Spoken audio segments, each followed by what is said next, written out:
बच्चों, आज मैं अपना जो है ये पार्ट 5 आज मैं जा रहा हूँ देने। इसमें भी मैं आपको न्यूमेरिकल प्रॉब्लम ही सॉल्व कराऊंगा और इस बार भी न्यूमेरिकल प्रॉब्लम कुछ और भी अच्छे क्वालिटी के होंगे।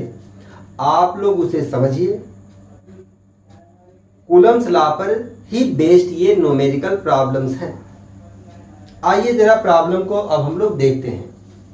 ओके, देखिए अगला जो प्रॉब्लम है ये है कि हमारे पास दो identical conductors A and B हैं। दोनों पर इक्वल चार्जेज क्यू है और ये कुछ डिस्टेंस पर रखे गए हैं और ये एक दूसरे को फोर्स एफ से रिपेल कर रहे हैं। अब उन्हीं के जैसा एक और कंडक्टर सी है, आइडेंटिकल कंडक्टर सी है, जिसे कि पहले हम कंडक्टर ए से टच कराते हैं, फिर कंडक्टर बी से टच कराते हैं और फिर कंडक्टर ए से टच कराते हैं। इसके बाद हम सी को हटा देते हैं, रिमूव कर देते हैं।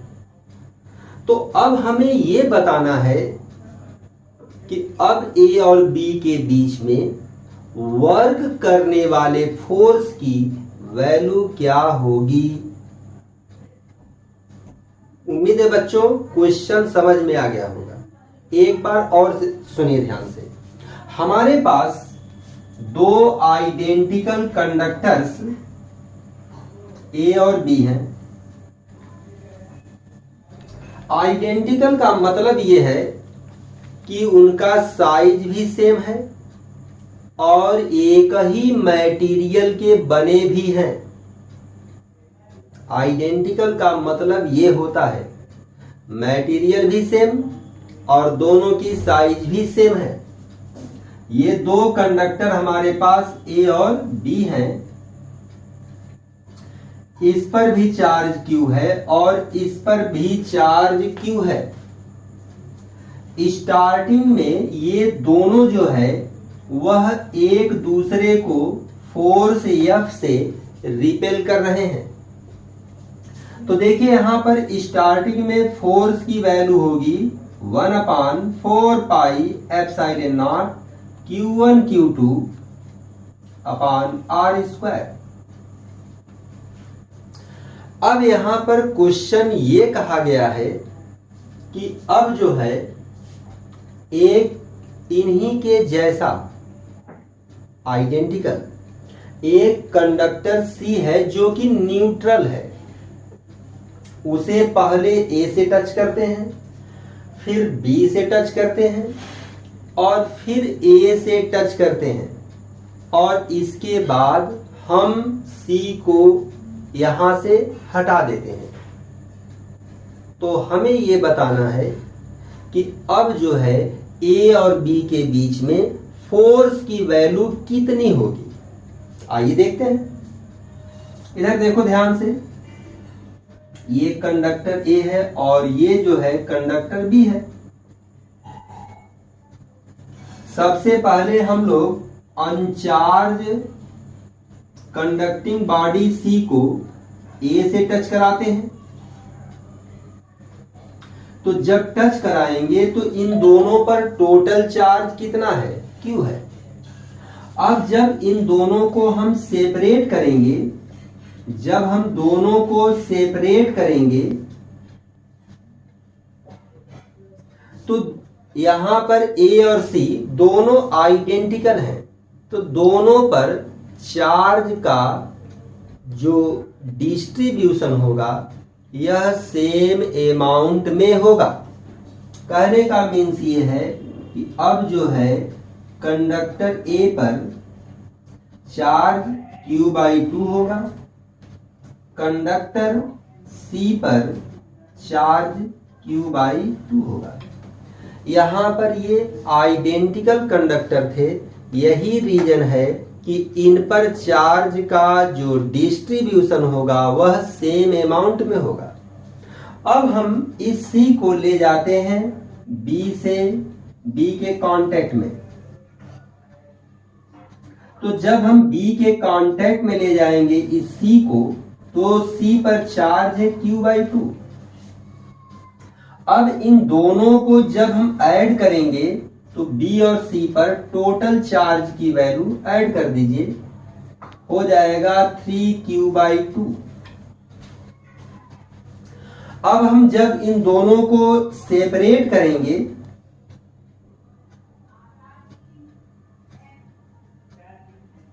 ये है हमारा C और ये है B। तो अब यह जो टोटल चार्ज है यह फिर से दो इक्वल पार्टों में डिवाइड हो जाएगा। तो इसका आधा हाफ जो है ये होगा 3Q/4 और ये होगा 3Q/4। अब इसके बाद इस C को हम अगेन जो है वह A से टच कराते हैं।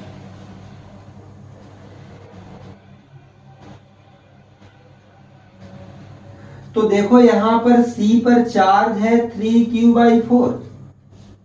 अब इन दोनों चार्जों को हम ऐड करेंगे, दोनों को आप लोग ऐड कर दीजिए। यहां पर टोटल चार्ज होगा 5Q/4।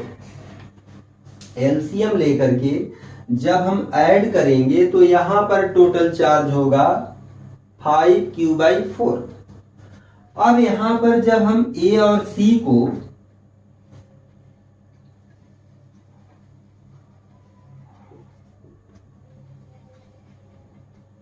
फिर से सेपरेट करेंगे तो ये चार्ज फिर से दो इक्वल पार्टों में डिवाइड हो जाएगा। इसका मीन्स है कि अब A पर चार्ज होगा 5Q/8 और C पर भी चार्ज होगा 5Q/8। अब इसके बाद हम C को हटा देंगे। अगर हम लोगों से ये पूछता कि भाई C पर फाइनली चार्ज कितना होगा, तो C पर फाइनल चार्ज होगा 5Q/8। अब हम लोगों से क्वेश्चन ये पूछा गया है कि A और B के बीच में अब कितना फोर्स होगा। तो देखिए फाइनली जो है, जो फाइनल सिचुएशन होने वाली है, देखो ये है A और ये है B। A पर फाइनली चार्ज है 5Q/8 और B पर फाइनल चार्ज है 3Q/4। डिस्टेंस तो वही है। अब हम लोग कंसीडर कर लिया जाए कि अब इनके बीच में जो फोर्स की वैल्यू है, नए फोर्स की वैल्यू वह F1 है। तो अब F1 की जो वैल्यू होगी ये होगी 1/4πε0 Q1 Q2 दोनों को मल्टीप्लाई कर दीजिए। 5×3 = 15, 8×4 = 32 इंटू Q²। इसको आप लिखेंगे 15/32 इंटू Q²/R²। इसे हम इस तरीके से भी रिटर्न कर सकते हैं, 15/32 इंटू 1/4πε0 Q²/R²। लेकिन ये जो है इक्वेशन नंबर आप लोग 1 से देखिए, यह किसके इक्वल है, F के इक्वल है। यहां पर आप वैल्यू को पुट कर दीजिए, तो देयरफॉर F1 की वैल्यू हो जाएगी 15/32 F। कहने का मीन्स ये है कि अब जो है A और B के बीच में जो वर्क करने वाले फोर्स की वैल्यू होगी ये अब इनिशियल फोर्स की 15/32 टाइम्स होगी। उम्मीद है बच्चों समझ में आ गया होगा। आते हैं अब हम लोग अगले एग्जाम्पल की बात करेंगे। नेक्स्ट एग्जाम्पल की बात करेंगे, एग्जाम्पल नंबर 2।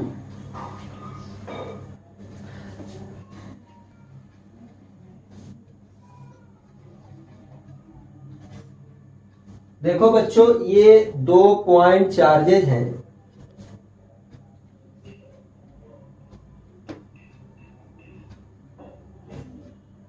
ये है 4 माइक्रोकुलाम और ये है 6 माइक्रोकुलाम। इनके बीच में डिस्टेंस जो है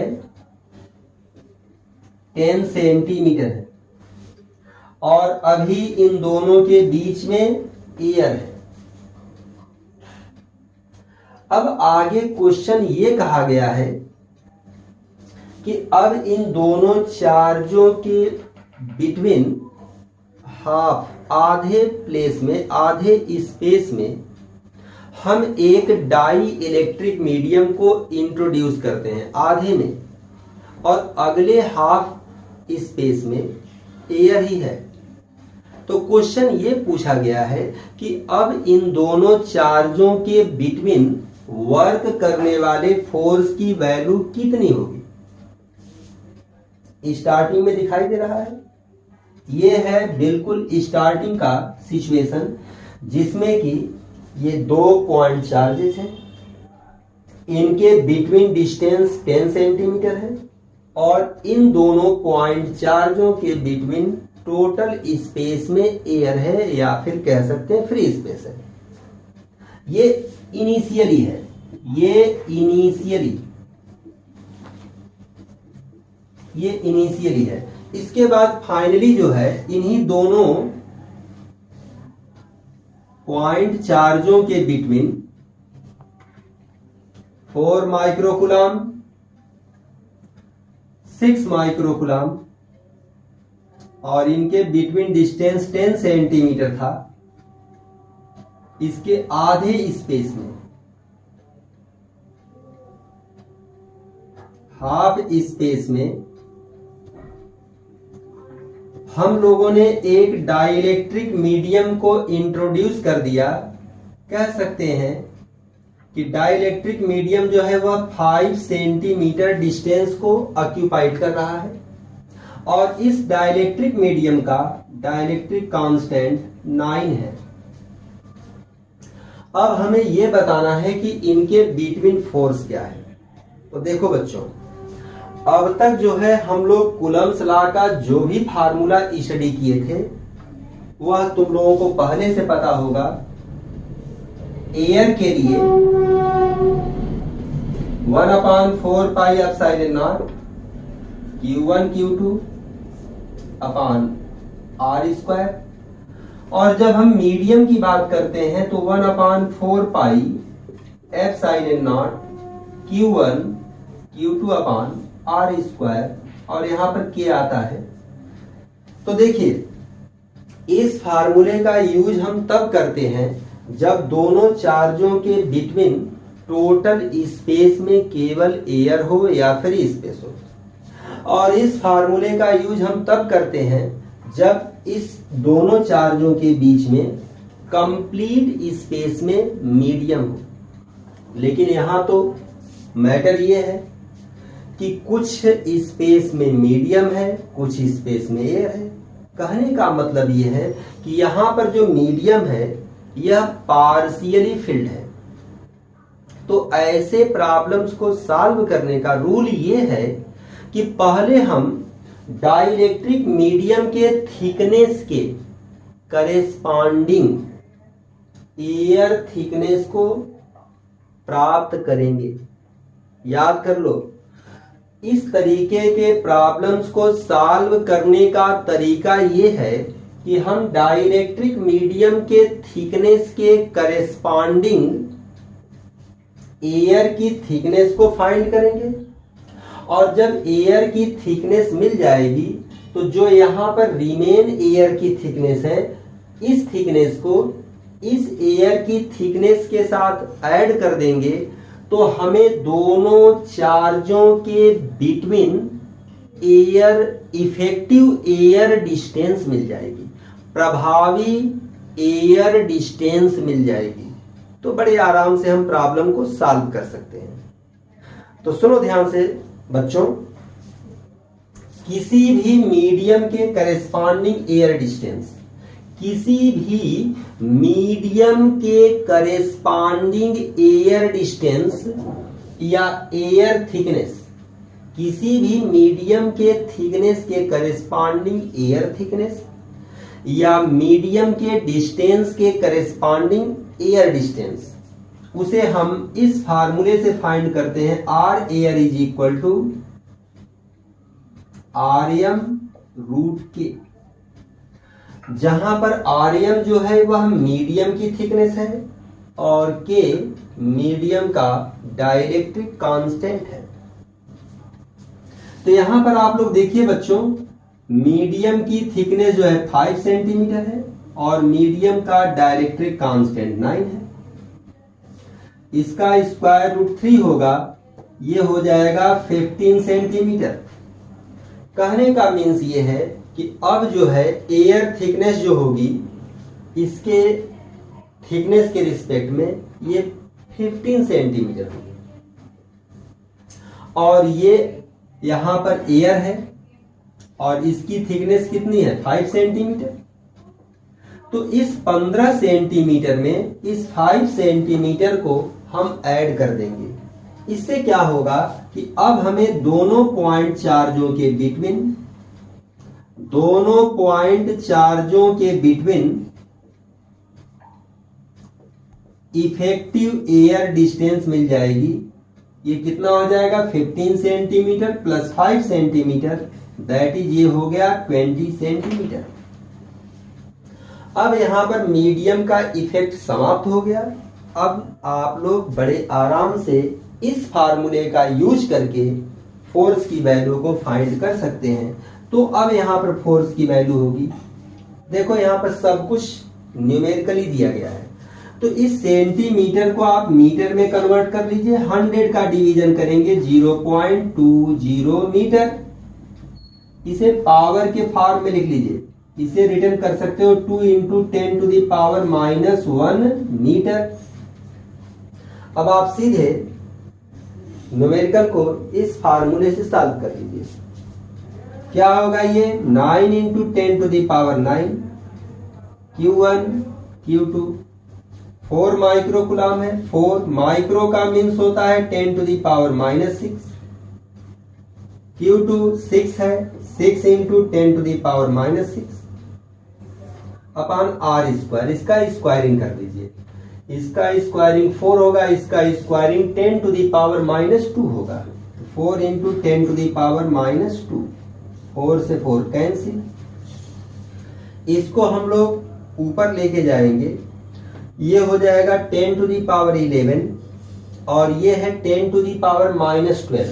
तो -12 में जब 11 को ऐड करेंगे 10 टू द पावर -1 आएगा और इन दोनों का मल्टीप्लीकेशन करेंगे 54 इंटू 10 टू द पावर -1। इसे नीचे ले आइए तो 54 अपॉन 10 करेंगे, डिवाइड कर दीजिए, मिलेगा 5.4 न्यूटन। कहने का मीन्स ये है कि इस सिचुएशन में दोनों चार्जों के बिटवीन वर्क करने वाले फोर्स की वैल्यू क्या होगी 5.4 न्यूटन। उम्मीद करता हूं बच्चों ये पूरी बात आप लोगों के समझ में आई होगी। ये न्यूमेरिकल प्रॉब्लम भी आप लोगों के दिमाग में अच्छी तरीके से आ गया होगा, इस बात की हम उम्मीद कर सकते हैं। आइए अब हम लोग बात करेंगे अगले प्रॉब्लम की। नेक्स्ट प्रॉब्लम की बात हम लोग करेंगे, उस अगले प्रॉब्लम को भी आप लोग देखिए।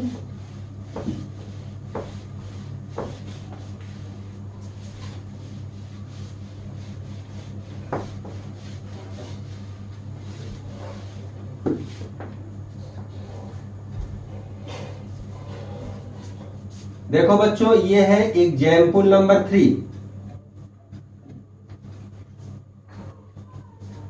क्वेश्चन ये दिया गया है, यहां पर 2 पॉइंट चार्जों पर चार्ज का सम, चार्ज का योग, चार्ज का सम जो है यह है 18 माइक्रोकूलम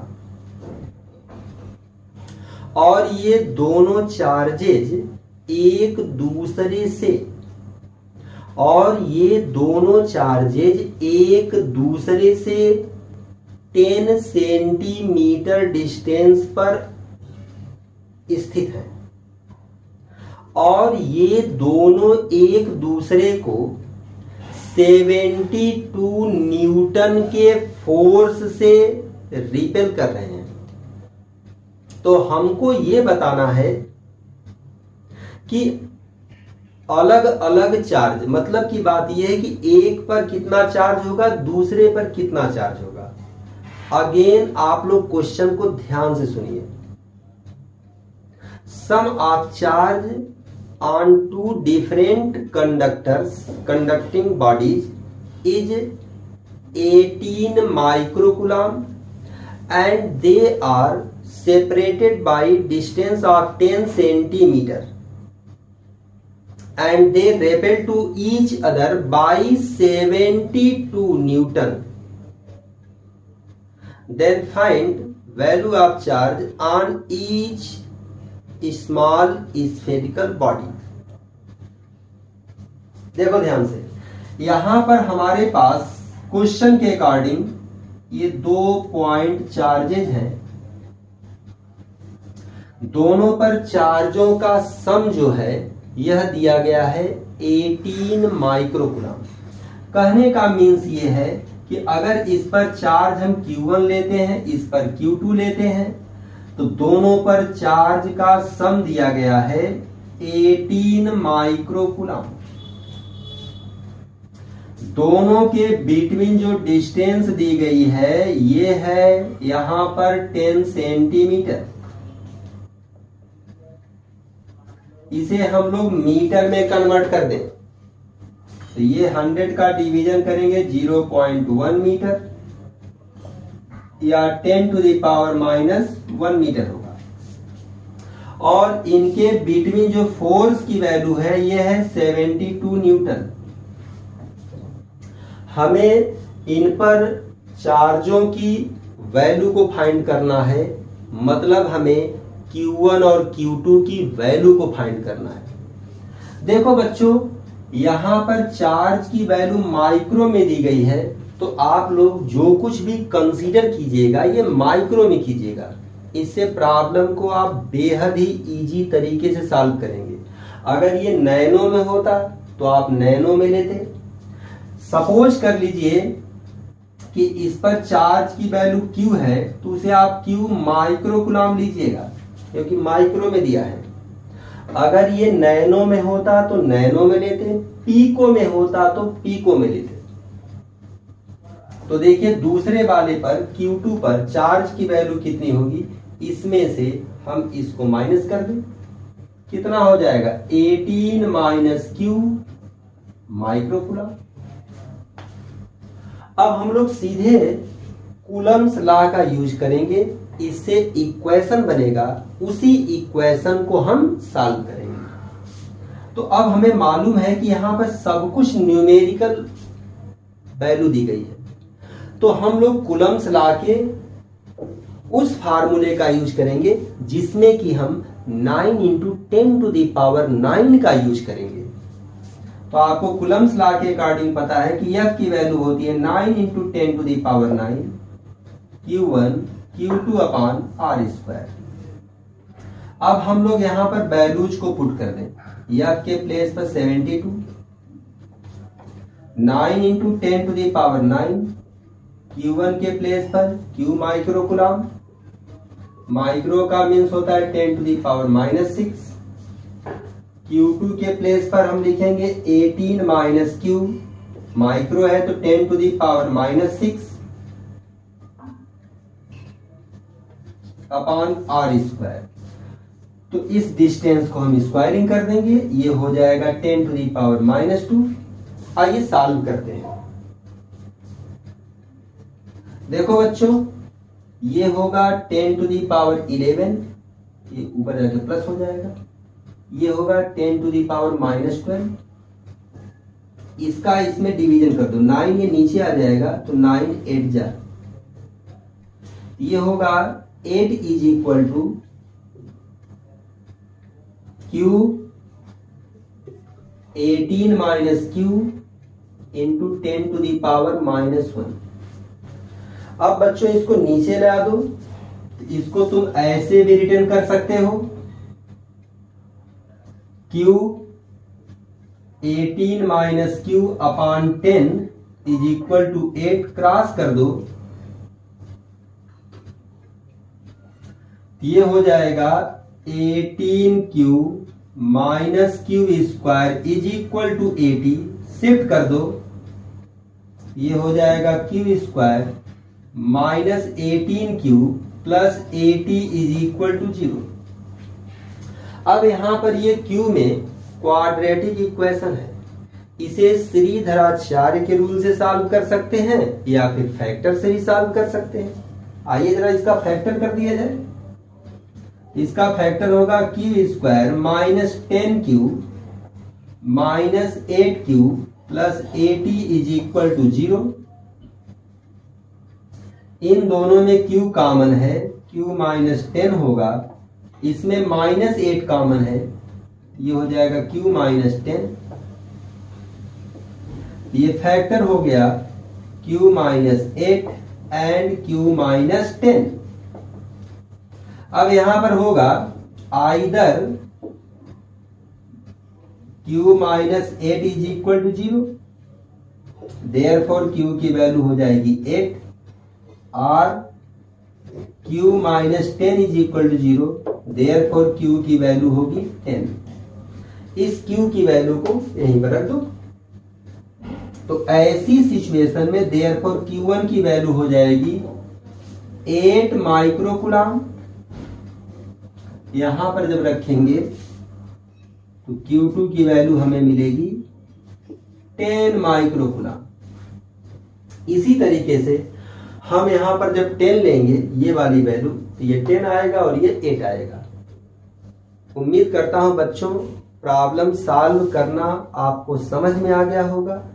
यदि इसके बाद भी आपको कोई प्रॉब्लम होगी बच्चों तो कमेंट करके आप जरूर पूछ लीजिएगा। यदि कोई भी प्रॉब्लम हो न्यूमेरिकल सॉल्व करने में तो आप कमेंट करके जरूर पूछिए।